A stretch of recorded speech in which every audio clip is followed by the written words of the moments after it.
Hello बच्चों, let's read the question. कह रहा है the critical temperature of water is higher than that of O2 because H2O molecule has.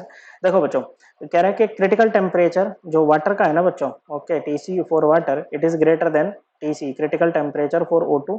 तो इसका reason बताना है ऐसा क्यों हो रहा है। तो क्रिटिकल टेम्परेचर की अगर बात करें ना, क्रिटिकल टेम्परेचर वो टेम्परेचर होता है above which the temperature above which A gas can not be liquefied. Okay मतलब एक गैस को आप ना लिक्विफाई नहीं कर सकते हो, चाहे कितना भी हाई प्रेशर क्यों ना लगा लो बच्चों। क्या नहीं लगा लो बच्चों, कितना भी ज्यादा प्रेशर क्यों ना लगा लो बच्चों, आप गैस को लिक्विफाई नहीं कर पाओगे बच्चों। अब देखो गैस में क्या होता है बच्चों, गैस में होते हैं पार्टिकल्स दूर दूर। लिक्विड में क्या होता है बच्चों, लिक्विड में होते हैं पार्टिकल्स पास पास। ओके, अब गैस को अगर लिक्विफाई करना है तो पार्टिकल्स को पास पास लाना पड़ेगा, और पार्टिकल्स पास पास कब आएंगे, जब उनके बीच में फोर्स ऑफ अट्रैक्शन होगी। ओके बच्चों, क्या होगी बच्चों, फोर्स ऑफ अट्रैक्शन यहाँ पर होगी बच्चों। अब एक बात बताओ बच्चों,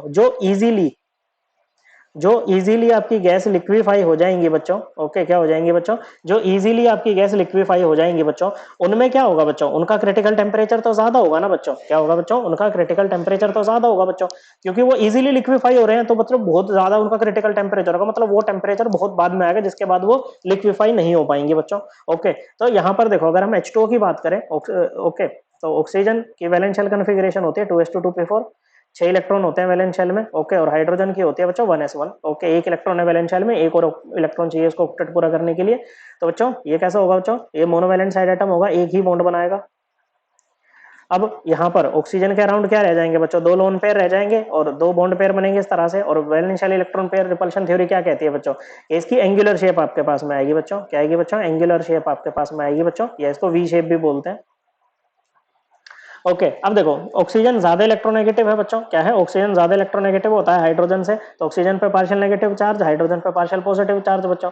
opposite charges separated by some distance, dipole बन गया बच्चों। ओके, ऐसे यहाँ पर दूसरा वाटर मॉलिक्यूल होगा बच्चों, इस पे पार्शियल नेगेटिव पार्शियल पॉजिटिव, ये भी डाइपोल, यहाँ पर क्या हो जाएगी, डाइपोल डाइपोल इंटरेक्शन। लेकिन जब डाइपोल डाइपोल इंटरेक्शन में हाइड्रोजन किसके बीच में आता है, फ्लोरीन ऑक्सीजन या नाइट्रोजन के बीच में, तो यहाँ पर पार्शियल चार्जेस का मैग्नीट्यूड बहुत ज्यादा बढ़ जाता है, क्योंकि ये तीनों क्या है, बहुत ही ज्यादा इलेक्ट्रोनेगेटिव है बच्चों। ओके, तो इसके कारण ये इंटरेक्शन का मैग्नीट्यूड भी बहुत ज्यादा बढ़ जाता है, और यहाँ पर क्या हो जाती है बच्चों, हाइड्रोजन बॉन्डिंग यहाँ पर हो जाती है बच्चों। ओके बच्चों, क्या है, यहाँ पर हाइड्रोजन बॉन्डिंग यहाँ पर हो जाती है बच्चों। ओके, तो यहाँ पर जो इंटरमोलिकुलर अट्रैक्शन है ना बच्चों, ये बहुत ही ज्यादा है, और जितनी ज्यादा इंटरमोलिकुलर अट्रैक्शन होती है ना बच्चों, आपकी जो गिवन गैस है वो उतनी ज्यादा इजीली लिक्विफिएबल होती है। इनफैक्ट वाटर तो H2O जो है वो रूम टेम्परेचर पे तो लिक्विड फॉर्म में रहता है बच्चों। ओके, तो अगर हम O2 की बात करें बच्चों, ओके, O2 तो बेचारा ऐसे रहता है बच्चों, डाइवैलेंट। ओके, इसमें तो कोई डाइपोल मूवमेंट है ही नहीं बच्चों, नॉन पोलर मॉलिक्यूल है एकदम। ओके, तो क्रिटिकल टेम्परेचर वाटर का ही ज्यादा है। क्यों ज्यादा है, क्योंकि वाटर के मॉलिक्यूल के पास में क्या है बच्चों, डाइपोल मोमेंट है इसका। ओके बच्चों, क्या है, इसके पास में डाइपोल मोमेंट है। ओके, ये जैसे opposite charges separated by some distance बच्चों। ओके, तो डाइपोल बन गया ये, तो डाइपोल मोमेंट को हम इस तरह से डायरेक्शन दिखाते हैं बच्चों इसकी। ओके, नहीं, ये नेगेटिव चार्ज की पार्शियल नेगेटिव की तरफ जाएगी एरो। ओके, तो ओवरऑल डाइपोल मोमेंट इसके पास में ही रहेगा। ओके, O2 के पास में कोई डाइपोल मोमेंट नहीं है। ओके, दो कोवेलेंट बॉन्ड है, लेकिन उससे कोई फर्क नहीं पड़ता, वी शेप है, उससे कोई फर्क नहीं पड़ता बच्चों।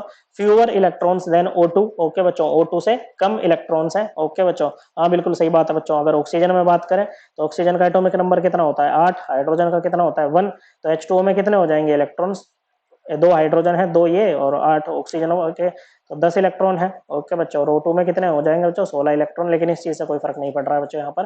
Correct answer will be option 4। I hope आपको एकदम क्लियर हो गया होगा। थैंक यू बच्चों।